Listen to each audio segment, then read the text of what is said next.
20,000 kilometre की range, परमाणु missile, तैरने वाले ड्रोन और आसमान में उड़ते स्टेल्थ जेट्स।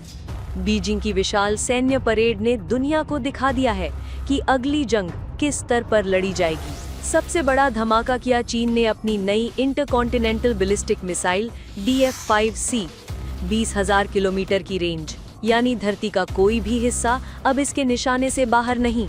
MIRV टेक्नोलॉजी के साथ ये एक बार में कई वॉरहेड्स छोड़ सकती है और हाइपरसोनिक गति से किसी भी रक्षा तंत्र को चीर सकती है।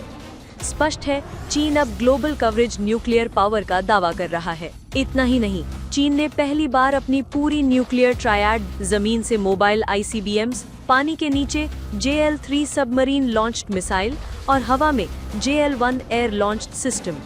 मतलब चीन अब तीनों मोर्चों से जवाबी हमला करने की ताकत रखता है। भविष्य का युद्ध केवल मिसाइलों से नहीं लड़ा जाएगा, बल्कि मशीनों से भी। परेड में दिखाए गए पानी के भीतर तैरने वाले UUV ड्रोन, आसमान में उड़ते GJ-11 स्टेल्थ ड्रोन और जमीन पर दौड़ते 4 पैरों वाले रोबोट वुल्व्स। ये मशीनें न केवल तो ही कर सकती हैं, बल्कि माइन क्लियरेंस और सीधा हमला भी। यानी इंसानों के साथ साथ अब मशीनें भी जंग का चेहरा बदलने को तैयार हैं। और यही नहीं, चीन ने पेश की अपनी हाइपरसोनिक मिसाइलें YJ-17, YJ-21 और DF-17। मैक 10 की रफ्तार से उड़ने वाली ये मिसाइलें पलक झपकते ही दुश्मन पर गिर सकती हैं। लेजर और हाई पावर माइक्रोवेव हथियार भी दिखाए गए, जो छोटे ड्रोन और मिसाइल डिफेंस को पल भर में नष्ट कर सकते हैं।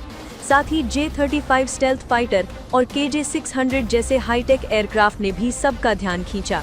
स्पष्ट है, चीन अब पारंपरिक ताकत पर निर्भर नहीं, वो तैयार है नेक्स्ट जनरेशन वॉरफेयर के लिए।